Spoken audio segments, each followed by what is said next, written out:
Welcome to Path of Exile 2. We'd like to start off by showing some of the gameplay of Act 3, one of the 6 acts in PoE 2's campaign. We're starting here in the jungle depths. Act 3 is set in the ruins of the Vaal civilization which fell thousands of years ago. Jungle has taken over their former once great cities, and we'll be exploring it using one of our 6 new character classes, called the Monk. In PoE 1 we had 1 character class for each of the combinations of strength, dexterity, and intelligence. When looking at the design of PoE 2 though, we realised that many of the new skills that we were trying to design just didn't really fit thematically with the existing classes that we have. Being a spellcaster with a bear form makes sense for Strength Int, but it doesn't really sound like something that a Templar would do. We realised that since we had new mechanics for every attribute combination, it actually made sense to design new character classes to explore the new themes.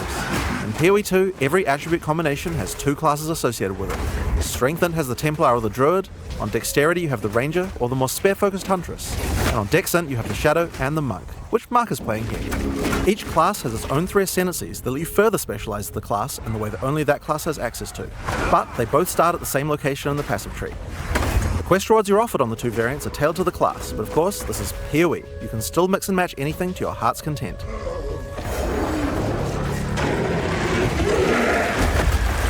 Looks like we've come across the boss for this area. In PoE 2, every area of the campaign contains a boss of at least this difficulty.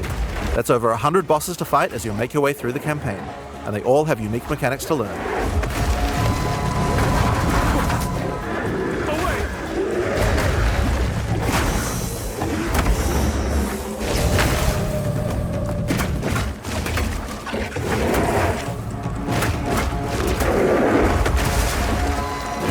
As you've seen from watching Mark fighting, the melee combat in PoE 2 has a very different feel than before. We've done a lot of things to add mobility to combat. Practically every melee skill in PoE 2 has some kind of movement built into it. But the Monk in particular is a melee fighter who specialises in mobility over brute strength.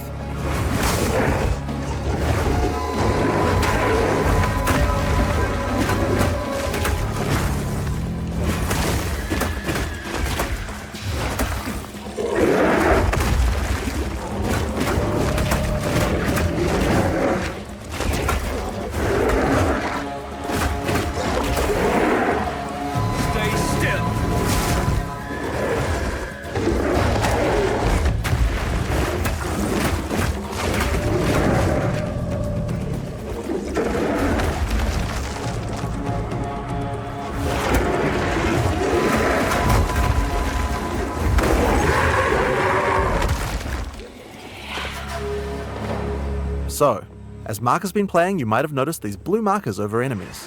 Mark has a skill equipped called Killing Palm. Whenever an enemy has a blue indicator over it, it means that the monster has low enough life to cull with Killing Palm. Successfully executing the cull will give you a power charge. This is an important skill for the Monk, since many of his skills interact with power charges. One of the great things about the skill is that it has a built-in dash forward, which makes it much easier to target the skill at the right point when you need it. We've done a lot of work in PoE 2 to make using skills like this feel satisfying. If you're accidentally targeting slightly off the monster, the skill will automatically lock on to the cullable target, and will even do a small amount of pathfinding around obstacles. We really want to make sure that when you've got an opportunity to use the skill, nothing is going to get in your way. Once you have some power charges, you need some skills to power up. A great follow-up is Falling Thunder. Falling Thunder without a power charge just creates a relatively small lightning AoE in front of you. But do it with some power charges and it turns into a pack clearer with a large number of extra projectiles. One thing you'll notice here is that like almost every melee skill in PoE 2, Falling Thunder has a bit of extra movement built in just in case you need it. Using the skill within range and you'll do a flip in place, but use it at a larger range and your character will move forward while executing it, getting you into position without any time penalty.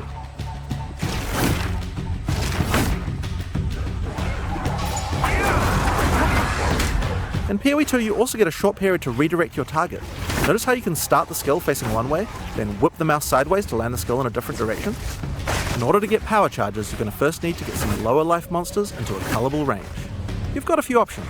If you want to charge right in, Whirling Assault is a good option. It doesn't do much damage per hit, but it covers a lot of ground. And notice how you can turn as you do it? Generally speaking, you never lose control of your character in PoE 2. If you make a turn at the right time, you can get a couple of extra hits in on the monsters, getting them into range of your cull.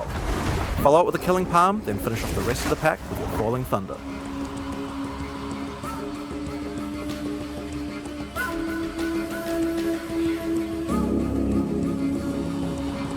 We've now entered the Vaal Mechanarium. This is the place where the Vaal built the various constructs they relied on to power their civilization. Now this is a find! A Vaal ruin that hasn't been looted? I wonder why nobody's been in here before. One useful feature that we've added is the ability to call in NPCs to where you are, to give you more information, help you with quest objectives, and so that you don't have to always go back to town. In this case, we'll call in Alva to find out what to do. This mechanism, if powered with a small soul core, it could open that door. There should definitely be soul cores somewhere around here. They had to power these constructs somehow. As Alpha said, we need to find a soul core to open this door. Let's explore.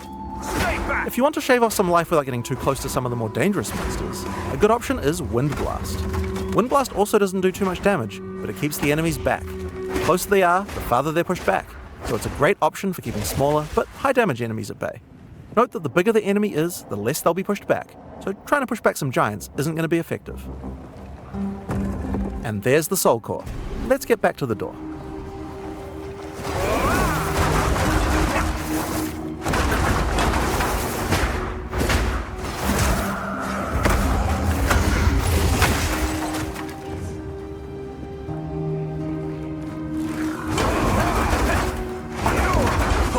Your fate is sealed.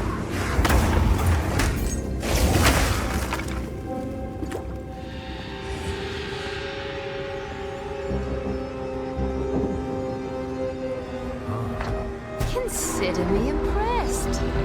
I'll keep investigating in here. Bring me in if you find anything else. If you need to defeat tougher enemies, it might be time to break out some of the ice skills in the monk's arsenal.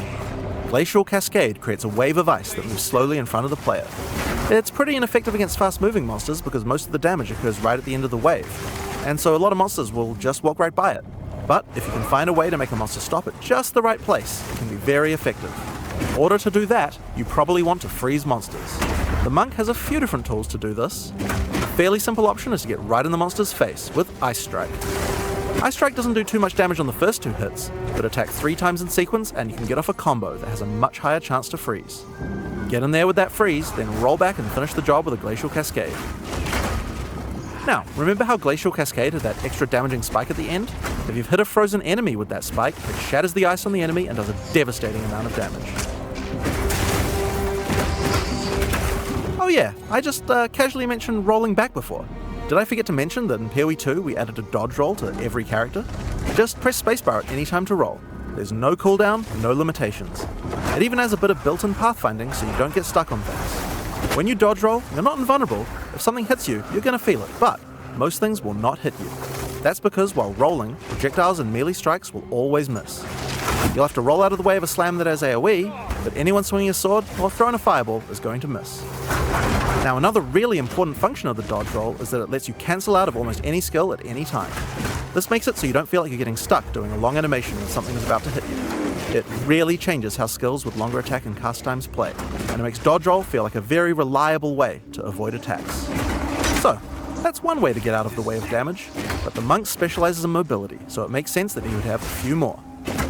Wave of Frost is one of our new attacks with a retreat built right in.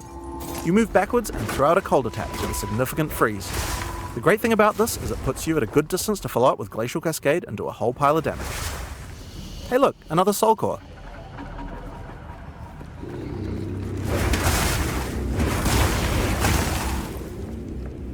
Another skill you can use to get some extra freeze is Shattering Palm. Shattering Palm is another palm strike that puts a small ice bomb on your target. Kill or deal enough damage to the target and the bomb will explode, doing some damage and a significant freeze. It's a great option against bosses where the wave of ice might not be enough to get that freeze off, but you really want to get that Glacial Cascade damage bonus. Get back!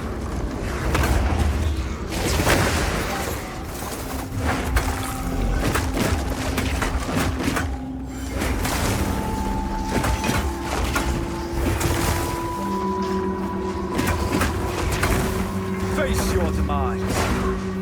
The final skill we're going to show you today is Flicker Strike. It's a monk skill now, and another skill that consumes power charges. If you've played PoE 1, you know what to expect.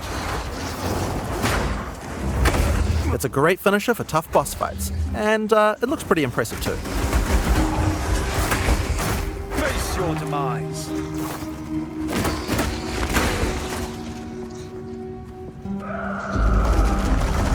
Another door. I wonder what could be in there.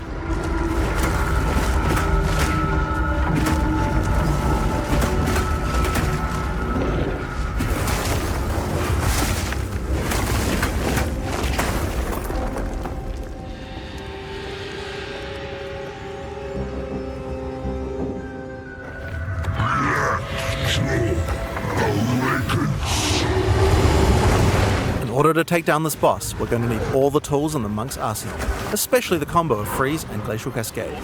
If you're a PoE 1 player, you might think that you can't really rely on freeze because there's so many bosses that are immune to it, but in PoE 2 that's changing significantly. In PoE 1, freeze is a binary mechanic. An attack freezes the target or it doesn't. What this basically means is that in PoE 1 we were forced to add freeze immunity to many bosses because freeze just trivialized them. Because of that, freezing was something you only really used while pack clearing, and not something you could rely on as a core part of your build for boss fight.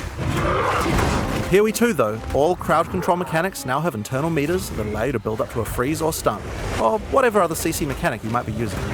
It's a little bit like poise from games like Elden Ring, though the meters tend to be a lot smaller than those games. When you freeze an enemy, it increases the amount of freeze you need to do another freeze, but the increased difficulty bleeds away slowly. More freeze will always let you freeze the boss more often, but this system means it will not get out of control in party play or interact badly with other CC mechanics, allowing us to let these kinds of mechanics actually work against all bosses. Taste flame.